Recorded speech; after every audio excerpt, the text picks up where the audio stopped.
Bonjour à tous, j'espère que vous allez bien.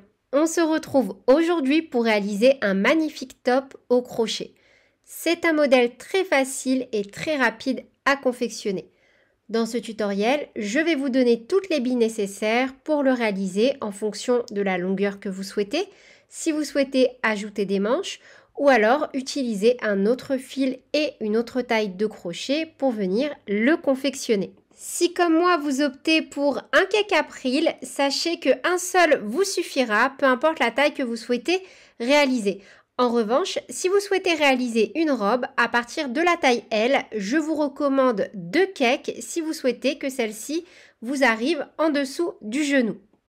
La fiche de réalisation est bien évidemment disponible sur mon site internet ou directement dans le petit i en haut à droite. Je vous laisse faire pause sur la liste du matériel et vraiment n'hésitez pas à adapter ce modèle en fonction de vos goûts et de vos envies. Sur ce, on est parti avec le tutoriel. On va donc commencer par réaliser une maille chaînette qui va déterminer la taille de notre encolure. Pour ça, on va venir réaliser un rectangle. Donc là, à ce stade de la vidéo, voilà où j'en suis. Je suis toujours en création de ce modèle et donc la maille chaînette va déterminer donc cette partie-là de l'ouvrage pour qu'ensuite nous allons pouvoir donc replier comme ceci et poursuivre tout simplement vers le bas. Donc en fonction de la taille que l'on réalise, on crée une maille chaînette. Donc pour ça, si vous souhaitez adapter cet ouvrage avec un autre fil et un autre crochet, je vous recommande de faire un échantillon. Je vais vous mettre directement en fait l'échantillon. Je vais vous le prendre pour moi, si vous voulez avoir un point de repère. Comme ça, ce sera fait. Alors, je pars d'une bride et je vais donc aller jusqu'à 10 cm. 1, 2, 3, 4, 5, 6, 7, 8, 9, 10, 11, 12, 13, 14, 15. Donc moi, il me faut 15 brides pour obtenir 10 cm. Je vous renvoie donc sur la vidéo que vous pouvez retrouver dans la description de cette vidéo, comment faire un échantillon, où je vous explique en pas à pas les règles au niveau des calculs croisés pour donc modifier n'importe quel ouvrage en fonction de votre fil et de votre crochet. La vidéo est super détaillée, donc voilà. Si vous n'utilisez pas le même matériel que moi, aucun souci. Et vous pouvez vous reposer sur cette vidéo. Donc, en fonction de mon ouvrage, de mon échantillon, de mes mesures, voilà ce que je vous propose. Donc, avec un crochet donc taille 3,5, pour les tailles XS, on va monter une maille chaînette de 104 mailles en l'air. Taille S 108, M 112, L 116, XL 120, 2XL 124, 3XL 128, 4XL 132, 5XL 136, 6XL 140, 7XL 144 mailles en l'air. On va ensuite unir. Donc là où on va unir, ce sera dans un angle. Peu importe, lui, peu importe. En tout cas, il faut savoir que lorsque l'on va unir, ce sera à cet endroit qu'on aura un premier angle par la suite. Je vous propose donc déjà de réaliser la maille chaînette. En fonction de la taille que l'on souhaite réaliser, on va donc venir faire une maille chaînette. Donc pour ma part, je viens réaliser un total de 108 mailles en l'air. 1, 2, 3, 4, 5, 6. J'ai réalisé une maille chaînette de 108 mailles en l'air. On va venir unir dans la première maille en faisant très attention de ne surtout pas faire vriller notre maille chaînette. Sinon, à l'issue du rang numéro 2, on aura un souci et on ne pourra absolument pas poursuivre notre ouvrage. Donc, en faisant bien attention de ne pas faire vriller notre, j'allais dire petite maille, mais notre longue maille. Et on vient unir avec une maille coulée, comme ceci. Maintenant, on va venir faire autant de brides que l'on a de mailles en l'air. Pour ma part, puisque j'ai 108 mailles en l'air, je vais devoir venir réaliser 108 brides. Donc, je vais venir travailler à chaque fois dans les brins arrière de mes mailles. Donc, pour la première, c'est là où j'ai fait ma maille coulée. Ici, vous voyez? Hop. Donc, on commence par faire une maille serrée, une maille en l'air qui compte comme notre première bride. Moi, je pique derrière, c'est pour le détail. Comme je ne vais pas venir retravailler mon col, comme ça, j'aurai, vous voyez, les petits V, les petits maillons qui vont ressortir. Mais après, vous faites comme vous voulez. Donc, une bride. En même temps, j'en profite pour cacher mon fil. Donc, vous voyez, on pique à l'arrière. Pas dans les V, ici, mais à l'arrière. Et on fait donc une bride dans chaque maille en l'air. Donc pour ma part, vu que j'ai fait 108 mailles en l'air, je dois avoir 108 brides.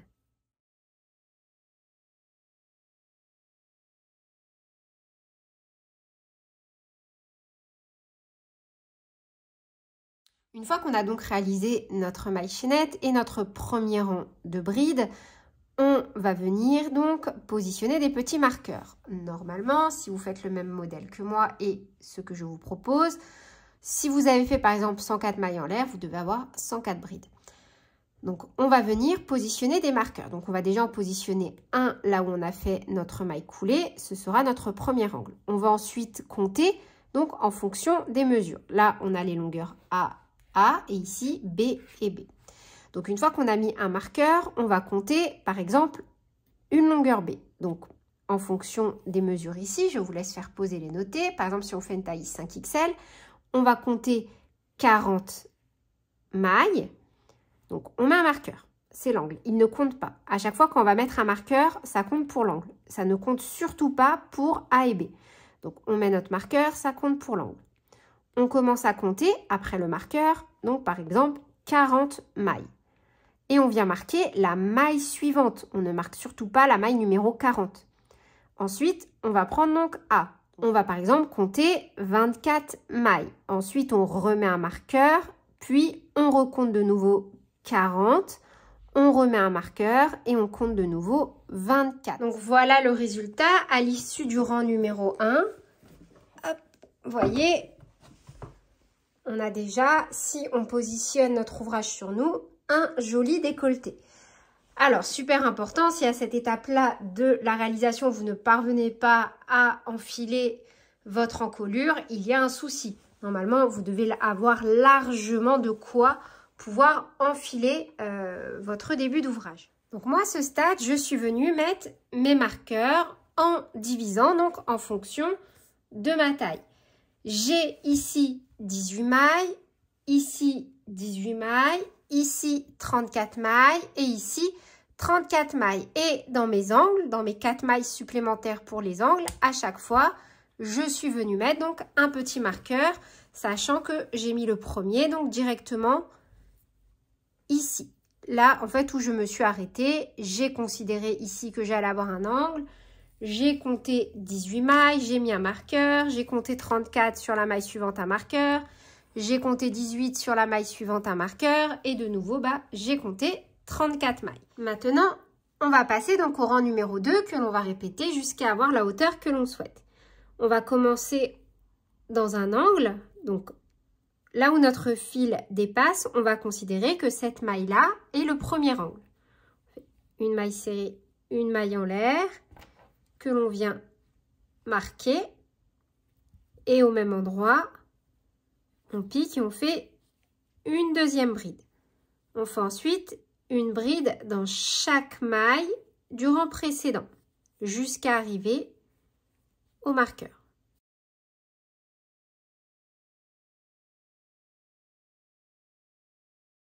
Arrivé à notre premier marqueur qui est un angle, on fait donc au même endroit 2 brides,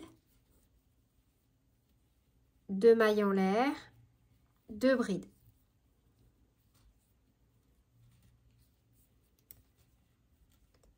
On déplace notre petit marqueur dans l'arceau. Et on reprend donc avec une bride dans chaque maille du rang précédent. Là où on a notre marqueur, on fait donc un angle, etc., etc., jusqu'à avoir fait tout le tour. À l'issue du rang numéro 2, on va donc terminer. Vous voyez, moi par exemple, j'ai fait mes 18 brides et dans l'angle, ici, on avait fait juste 2 brides. On va venir donc le terminer. Donc là où on a fait nos 2 premières brides, on repique dans la même maille et on termine avec 2 brides, 2 mailles en l'air, 1 et 2. Et donc là où on a notre marqueur, on fait une maille coulée. On tourne l'ouvrage et on vient donc de nouveau travailler dans l'angle. Donc directement dans cette configuration-là, dans l'angle, on refait une maille serrée, une maille en l'air qui compte comme la première bride. On la marque au même endroit. On refait une bride. Et on répète simplement le rang numéro 2. Une bride dans chaque maille qui se présente à nous. Dans chaque angle, 2 brides, 2 mailles en l'air, 2 brides, etc., etc. Et on terminera donc dans l'angle de base ici avec 2 brides, 2 mailles en l'air, une maille coulée, on tourne, etc. Donc là, vous voyez, on reprend avec une bride dans chaque maille qui se présente à nous.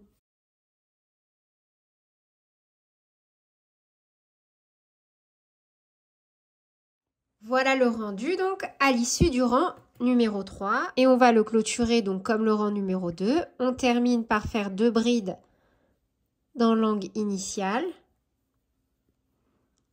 2 mailles en l'air et une maille coulée là où on a mis notre marqueur. En fonctionnant comme ça, on évite au maximum les démarcations. On tourne.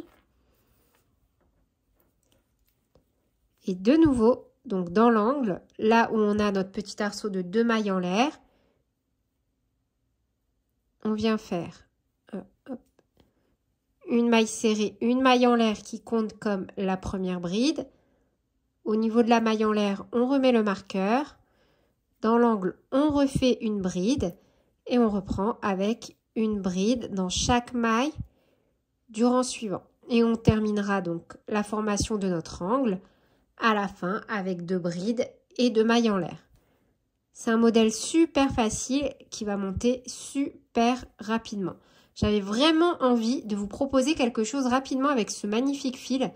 J'ai flashé dessus, mais tout de suite, surtout sur la couleur que je suis en train de travailler. Et je me suis dit que c'était le moment, vu que j'avais envie de retravailler un peu mon boléro Fidji en plus long. Et là, je me suis dit, en utilisant un crochet un peu plus large finalement, pas besoin de faire de maille en l'air, on a un rendu franchement sympa.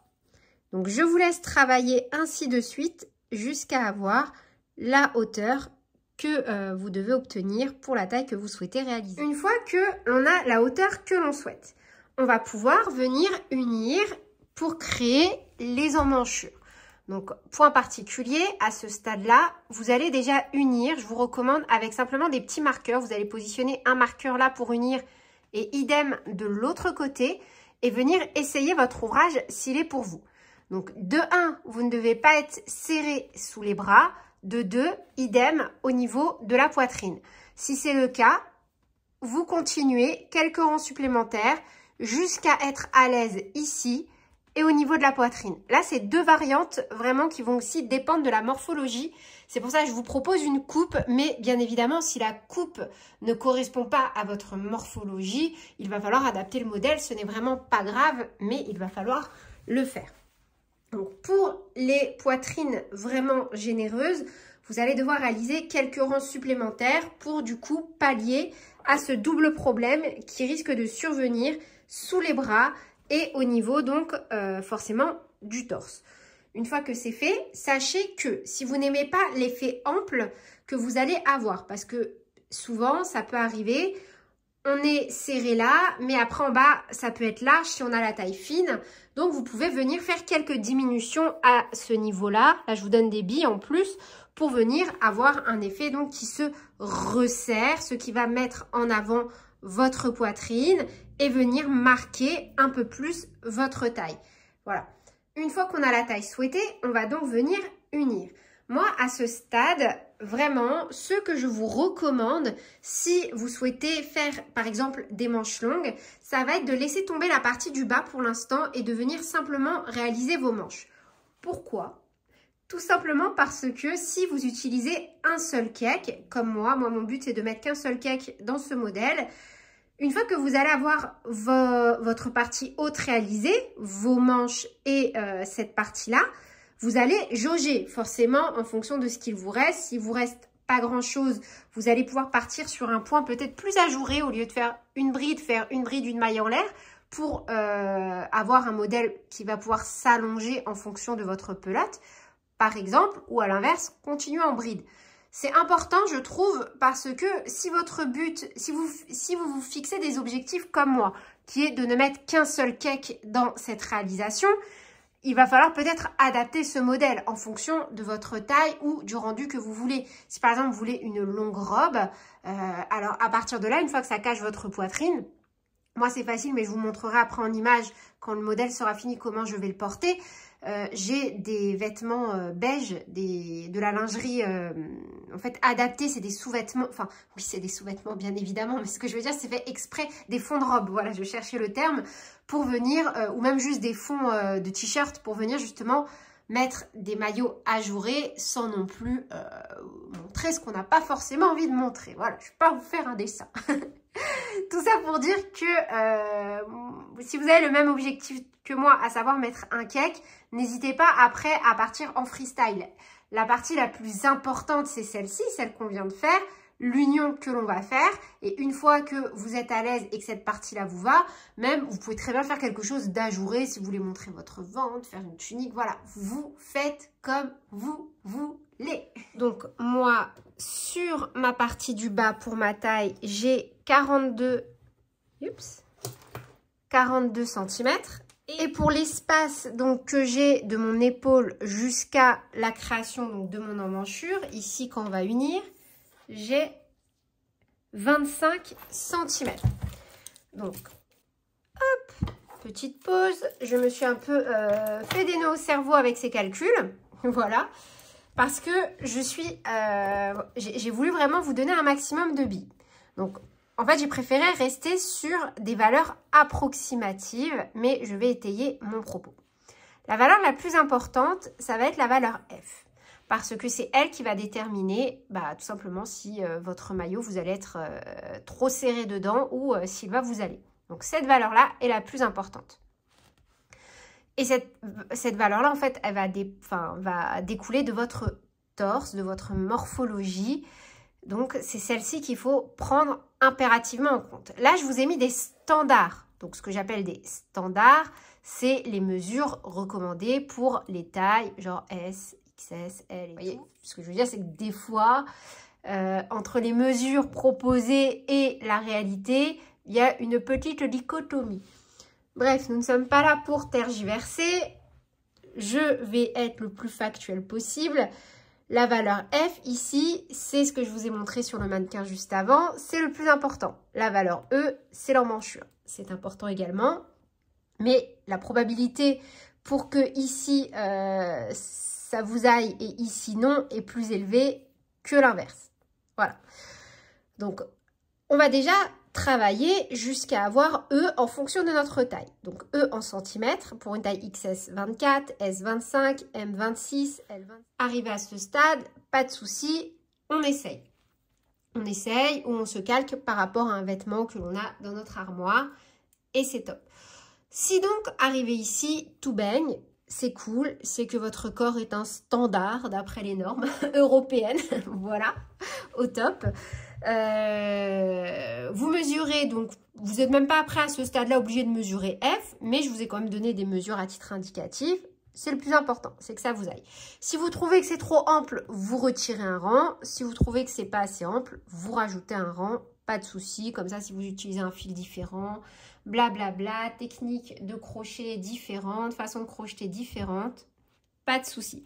Au niveau de F, il y a quand même un minimum à respecter. Donc là, en termes de minimum, de standard, voilà, on a pour une taille XS 40 cm, S 42. Donc en fonctionnant de cette façon-là, normalement, il ne doit pas y avoir de soucis. Après, n'hésitez pas à me le dire en commentaire. Vraiment, j'essaie à chaque fois d'adapter mes tutoriels en fonction de vos retours. Pour moi, la partie la plus importante en termes de mesure, c'est F. Si F vous va, tout baigne. Si F vous va, E vous ira forcément, j'ai envie de vous dire, parce que là, on est quand même sur une emmanchure assez large. Mais je vous ai quand même donné, à titre indicatif, les mesures standards. À partir de là, on va donc venir unir tout simplement nos parties et ça va être super. Donc moi, perso, je vais continuer directement sur ma longueur. Vous, encore une fois, si vous avez une idée précise, par exemple, vous êtes sûr que vous voulez faire juste un top et que vous voulez impérativement des manches, mais que vous ne voulez mettre qu'un seul cake, vous allez en fait peut-être réaliser un rang comme moi, ensuite couper votre fil et rebasculer directement sur la partie des manches. Je vous donnerai quand même des billes à la fin de ce tuto, puis ça se trouve j'aurai changé d'avis entre temps pour réaliser les manches. Moi perso, je vais directement poursuivre. Donc directement dans cette configuration-là, là où je me suis donc arrêtée. Je vais essayer de retrouver mon crochet parce que je suis en train de me dire où est mon crochet. Énorme moment de solitude. Voilà, j'ai cru que j'allais appeler Elodie en pleurant. Oh, j'ai perdu mon crochet. Puis aller courir dans une mercerie pour m'en acheter rapidement. Et là, bonjour vous. Et malheureusement, c'est vraiment des choses qui m'arrivent souvent. Je suis tête en l'air, mais incroyable mais vrai. Peut-être qu'un jour je ferai témoigner ma mère sur cette chaîne. Je suis née comme ça. Voilà. On est reparti. En plus, maintenant, je dois regarder l'heure parce que j'ai perdu 15 minutes à chercher mon tuto. Et maintenant, je vais devoir aller chercher mon petit chaton à l'école dans pas très longtemps. Donc, dans cette configuration-là, on est forcément au niveau d'un angle. Donc, ce que l'on va faire, c'est qu'on va directement donc tourner l'ouvrage et refaire une maille serrée, une maille en l'air qui compte comme notre première bride et venir mettre un petit marqueur. On va venir donc travailler de l'autre côté, mais faites attention, on ne va pas donc replier notre ouvrage sur la partie du décolleté, mais hop, sur la partie donc de l'autre côté, comme ceci. Donc dans cette configuration-là, dans mon angle, je vais venir faire une maille serrée, une maille en l'air qui compte comme ma première bride. J'ai tourné l'ouvrage au préalable, je marque la maille en l'air. Et de l'autre côté, ici, sur l'endroit de mon ouvrage, un jeté. Et on fait une bride et on la fait, vous voyez, assez serrée. Donc là, ici, tout à l'heure, si vous souhaitez venir travailler l'emmanchure, il va falloir, bien évidemment, travailler ici. Donc, ce que je vous propose directement, pour être sûr de ne pas vous tromper si vous souhaitez faire l'emmanchure, c'est de venir marquer directement. Donc là, vous voyez, dans la bride, je la prends là, hop, ici. L'autre, je vais quand même la marquer sur l'intérieur parce que mon marqueur va bouger, mais celui-là ne devra pas bouger. Donc, je vais peut-être en prendre un différent pour ne pas faire la boulette. Hop. Et je marque aussi cette bride-là. Comme ça, tout à l'heure, quand je vais travailler mon emmanchure, je vais travailler donc une bride dans chaque maille, une bride dans l'angle, une bride sur la bride, une bride sur la bride et une bride dans l'angle. Et je vais repartir sur ma manche. Parce qu'en fait, si je ne les marque pas, tout à l'heure, ça peut être compliqué de les remarquer. Mais voilà. Après, c'est à vous de voir. Mais je trouve que c'est plus simple. Comme ça, au moins, c'est fait. Et tout à l'heure, si on veut travailler l'emmanchure, on sait exactement où on doit piquer. Et donc là, une fois qu'on a fait donc une maille dans l'angle, on va tout simplement reprendre, hop, on peut enlever le marqueur, par une bride dans chaque maille qui se présente à nous.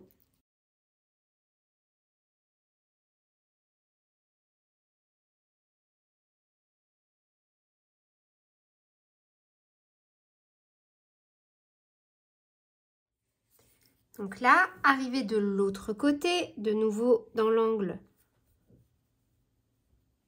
on fait une bride. Donc moi, je retire ce marqueur qui ne me sert plus. En revanche, je viens le mettre directement dans ma bride de l'angle et je vais faire idem de l'autre côté.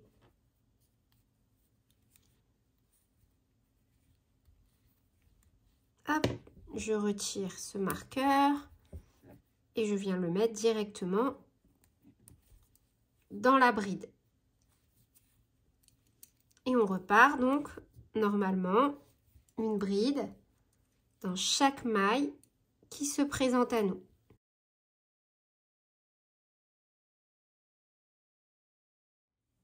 Et une fois donc le premier tour réalisé, là où on a notre marqueur de base, on fait une maille coulée. Au même endroit, on vient faire une maille serrée, une maille en l'air qui compte comme notre première bride. On remet notre petit marqueur. Hop, on tourne. Et on repart sur un rang de brides.